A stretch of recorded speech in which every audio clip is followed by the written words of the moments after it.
അഭിവാദനങ്ങൾ. Now you know why Peter told it's good to be here. ഇവിടെ ഇരിക്കുന്നത് നന്ന് എന്ന് പത്രോസ് പറഞ്ഞതിന്റെ അർത്ഥം ഇപ്പോൾ നമുക്ക് മനസ്സിലായി.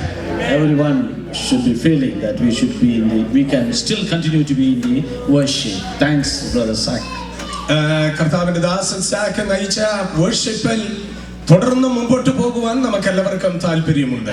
I thank all the leaders of this conference who has invited me to speak in this meeting. ഈ മീറ്റിംഗിൽ ദൈവവചനം സംസാരിക്കുവാൻ എന്നെ ക്ഷണിച്ച ഈ കോൺഫറൻസിന്റെ ഭാരവാഹികളോട് ഉള്ള എൻ്റെ നന്ദിയെ ഞാൻ പ്രകാശിപ്പിക്കുന്നു. I also thank everyone who has prayed for me when I went through some problems. ഞാൻ ശരീരത്തിൽ ചില പ്രശ്നങ്ങളിലൂടെ കടന്നുപോയപ്പോൾ എനിക്ക് വേണ്ടി പ്രാർത്ഥിച്ച എല്ലാ പ്രിയമുള്ളവരോടുമുള്ള എൻ്റെ നന്ദിയെയും ഈ അവസരം പ്രകാശിപ്പിക്കുന്നു. We have been reading on this theme. We are the eyewitnesses of His majesty. ക്രിസ്തുവിന്റെ മഹിമ കണ്ട സാക്ഷികൾ എന്നുള്ള പ്രമേയത്തെ ആധാരമാക്കിയുള്ള പ്രഭാഷണങ്ങളായിരുന്നല്ലോ നാം കേട്ടുകൊണ്ടിരിക്കുന്നത്. And you know, in the book of Luke's Gospel, chapter 9, verse 32, ലൂക്കോസിന്റെ സുവിശേഷം 9-ാം അധ്യായം അതിന്റെ 32-ാം വാക്യം, based on which Peter was writing in his epistle that we are the eyewitnesses of His majesty. അവിടെ പത്രോസ് ക്രിസ്തുവിന്റെ മഹിമ കണ്ട സാക്ഷികളെന്ന് താൻ പറയുമ്പോൾ, you know what is written? Peter and they that were with him were heavy with sleep. നാം അവിടെ വായിക്കുന്നത് ഇങ്ങനെയാണ്, പത്രോസും കൂടെയുള്ളവരും ഉറക്കത്താൽ ഭാരപ്പെട്ടിരുന്നു. And when they were fully awake, they saw His glory and two men that stood beside, they standing with him. ഉണർന്ന ശേഷം അവന്റെ തേജസ്സിനെയും അവനോടുകൂടെ നിൽക്കുന്ന രണ്ട് പുരുഷന്മാരെയും കണ്ടു. You have also been hearing about this theme, the eyewitness of His majesty. ക്രിസ്തുവിന്റെ മഹിമ കണ്ട സാക്ഷ്യങ്ങളെ കുറിച്ച് നാം കേൾക്കുകയായി. And if any one of you are feeling sleepy like Peter, wake up and see two men standing here. ഇന്ന് രാത്രി ഇവിടെ ഇരിക്കുന്ന ആരെങ്കിലും ഉറങ്ങുന്നെങ്കിൽ ഉണർന്ന് ഇവിടെ നിൽക്കുന്ന ഈ രണ്ട് മനുഷ്യരെ ശ്രദ്ധിക്കുവാൻ ഓർമ്മിപ്പിക്കുന്നു. I always wondered how Peter could sleep in that scene. ആ സാഹചര്യത്തിൽ എങ്ങനെ പത്രോസിന് ഉറങ്ങുവാൻ കഴിഞ്ഞു എന്നുള്ളതാണ് എന്നെ അത്ഭുതപ്പെടുത്തുന്ന വസ്തുത. I thank Peter for that because preachers derive some comfort. If Peter can sleep in the midst of Jesus, Moses and Elijah, I can also sleep. ഇവിടെ പ്രസംഗകർക്കും ആശ്വാസം കൊള്ളുവാൻ വകയുണ്ട്. പത്രോസിനെ യേശുവിന്റെ സാന്നിധ്യത്തിൽ ഉറങ്ങുവാൻ കഴിഞ്ഞെങ്കിൽ നമ്മളും ചിലപ്പോൾ ഉറങ്ങിപ്പോകും. You know, in spite of the best that the Lord had given to them, taking them upon the mount and bringing down heaven to show them His sovereignty, His divinity and His glory, Peter and his co could sleep. യേശു തന്റെ ശിഷ്യഗണത്തെ മറുരൂപ മലയിലേക്ക് കൂട്ടിക്കൊണ്ടുപോയി അവിടെ സ്വർഗം ഭൂമിയിലേക്ക് താണിറങ്ങി വന്നു. ദൈവത്തിന്റെ പരമാധികാരത്തെയും ദൈവത്വത്തെയും ദൈവത്തിന്റെ മഹത്വത്തെയും അവർക്ക് കാണിച്ചു കൊടുക്കുന്ന ആ സമയം അവർ ഉറങ്ങിപ്പോയി. But still Jesus took Peter as His prime disciple.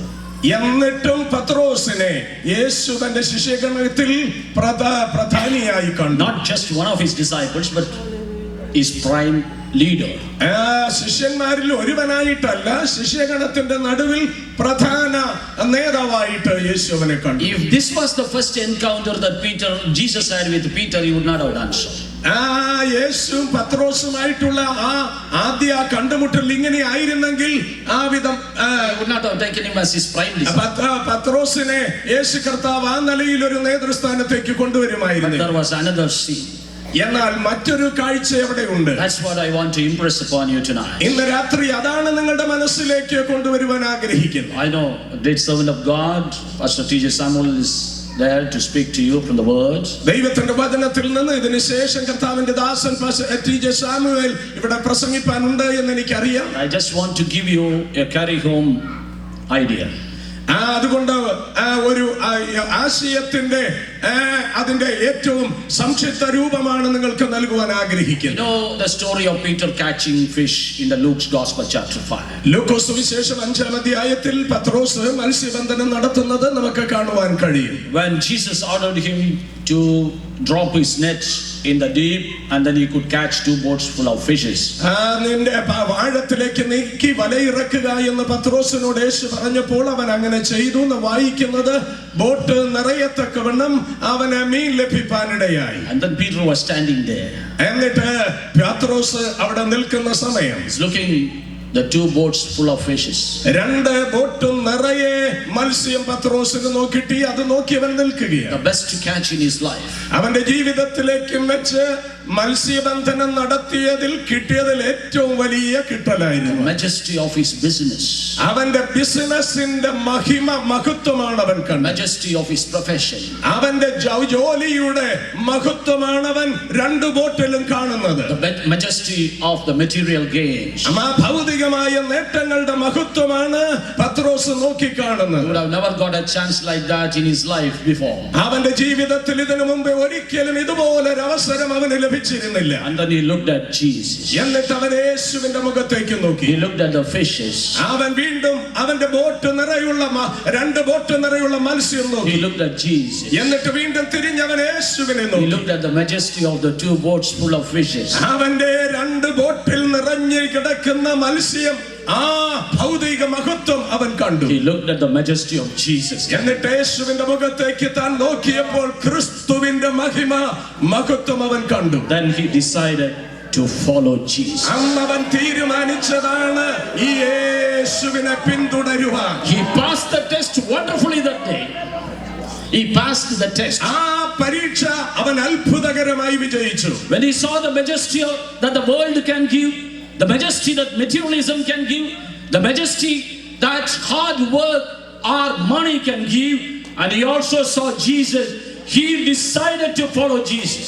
അവന് ബോട്ടിലേക്ക് നോക്കി ലോകത്തിന് അവന് നൽകുവാൻ കഴിയുന്ന മഹത്വം, ഭൗതിക നേട്ടങ്ങൾക്ക് നൽകുവാൻ കഴിയുന്ന മഹത്വം അവൻ കണ്ടു. എന്നിട്ട് അവൻ യേശുവിന്റെ മുഖത്തേക്ക് നോക്കി. അവിടുത്തെ മുഖത്തെ ദിവ്യ മഹത്വം പത്രോസ് കണ്ടു.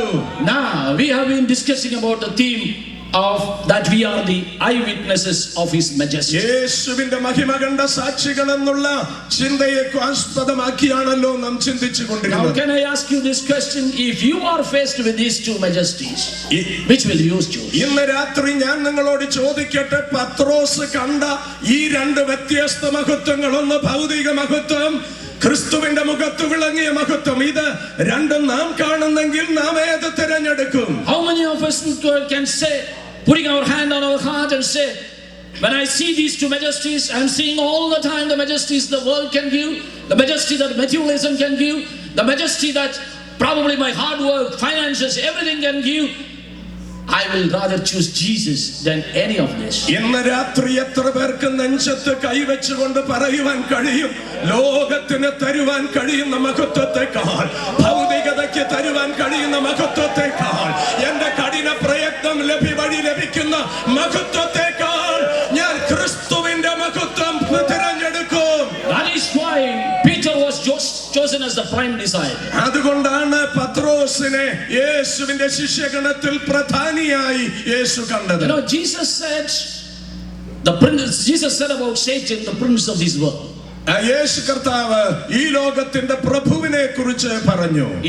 He called Satan as the prince of this world. യേശു കർത്താവ് പിശാചിനെ ഈ ലോകത്തിന്റെ പ്രഭു എന്നാണ് യേശു സംബോധന ചെയ്തത്. But Jesus never said nobody can serve God and Satan. എന്നിട്ട് യേശു പറഞ്ഞത്, യേശു പറഞ്ഞില്ല nobody can serve God and Satan. ആർക്കും ദൈവത്തെയും പിശാചിനെയും സേവിപ്പാൻ കഴിയുമെന്ന് യേശു പറഞ്ഞില്ല.